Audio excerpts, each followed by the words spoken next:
Hey guys, Jonathan here with Techno Buffalo with my full review of Apple's 5th generation iPod Touch. It's thinner, it's faster, features the John Rettinger approved loop, and much improved cameras. But is it enough to deem it a worthy upgrade? Let's find out.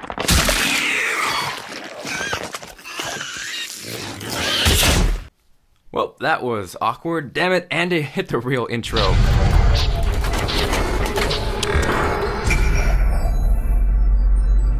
Now, I will be the first to admit, in terms of some Apple upgrades, they aren't necessarily the most drastic in terms of change. Take example, iPhone 4 versus the 4S. There really wasn't a whole lot going on in terms of change or wow factor that really made you feel the need to have or want that phone. Now, in terms of the 5th generation iPod Touch, there's actually a whole lot of change going on, starting out with the colors. Gone is that mirror-like, scratch-prone, fingerprint-prone back that you had to worry about little Jimmy greasing up or smacking him across the head because he just scratched his new $200 toy.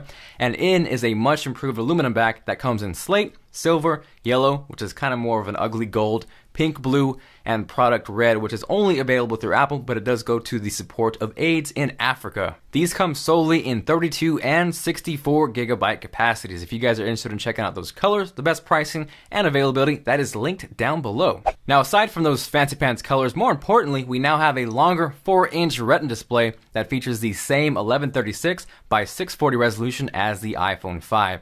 But maybe even more important than that, in terms of actual display quality, I really couldn't tell a difference between the new iPod and the iPhone 5.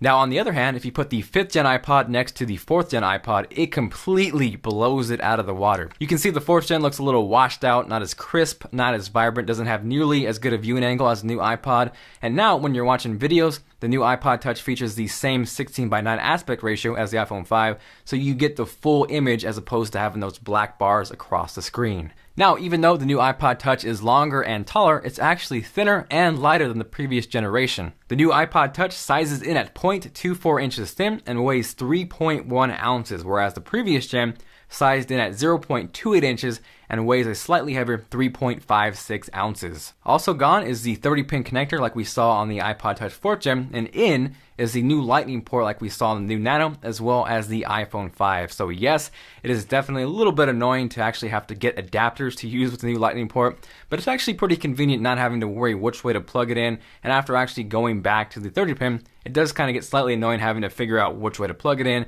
and kind of fumble with it. So even though it is annoying, it's not that bad, and I do like the new lightning connector. One thing that did annoy me, however, is on the volume rockers, there is no silent profile switch like we see on the iPhone 5. So if you want to actually mute the device, you got to manually turn everything down or hold it, which is slightly annoying, but it's not going to be a deal breaker, and I'm sure it's going to take you all of 3 seconds to mute it, but I just wanted to point that out for some of you guys who actually care about that. Now, in terms of internals and performance, that is also dramatically improved. We have the new A5 chip in the 5th generation iPod Touch, so performance in terms of benchmarking is nearly doubled. It features twice the RAM, so it's going to help with multitasking, and the bigger 4-inch display is actually really enjoyable as far as gaming goes. If you guys are interested in checking out this game, I'll have it linked down below. Now, in addition to a faster processor, a more enjoyable gaming experience, Wi-Fi has also been dramatically improved on the new iPod Touch. In benchmarking it and getting some tests, I actually almost doubled my performance as opposed to the previous gen iPod Touch, so there's definitely a huge difference there as well. Now I'm going to stop you guys right there because I can read your mind. You guys are saying, Jonathan, what about the loop? What is the loop? How does it work? What does it do? So what it is essentially a lanyard that attaches to the iPod Touch. There's a little recessed button that you pop out, attach the loop, and then throw it on your wrist, and it prevents you from dropping it. As silly as it seems or sounds, it actually works as advertised, and I know a lot of kids will be using this, so it's actually pretty smart to include this. That way they don't drop their brand new birthday present, and once again, you gotta smack Jimmy across the head. Now, while we're still on the loop subject, I need you guys' help. We want to put together a top 10 things you can do with the iPod Touch loop. So leave us a creative or funny comment down below telling us what you think the best thing you can do with the iPod Touch loop is. We'll pick a few, and if we do, we'll give you a shout out when we go to make that video. Now, lastly, in terms of big upgrades, we also see a drastic improvement to the cameras. The 4th gen iPod Touch did shoot in 720p, but in terms of stills, it was just a hair under 0.7 megapixels, so pictures looked horrid. So here is the previous 4th gen, taking a picture of Lucy, John R's dog. You can see it's a little grainy, washed out, and bam, there is the 5th generation iPod Touch. You can see it's clear, maximum cuteness engaged, and overall it just looks a lot better. Now that rear camera is shooting 5 megapixels to be exact, and it also does shoot 1080p video. So once again, here is the 4th generation iPod Touch shooting 720p. Here is Lucy, such an awesome dog.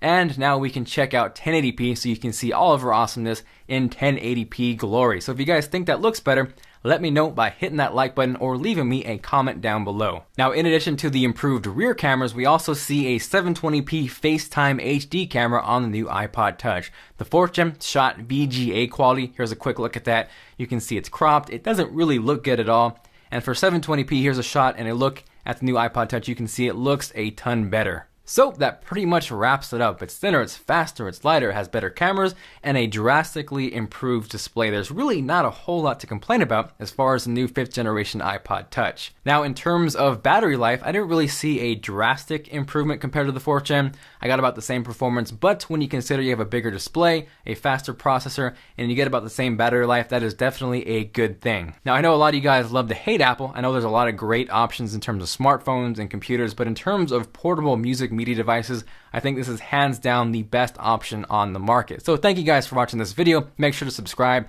if you have not already. If you guys enjoyed it and you are feeling awesome, make sure to go Buffalo style on that like button. This is John M. or John for Bulls signing out. Make sure to check out technobuffalo.com for the latest and greatest tech content. I will see you guys later.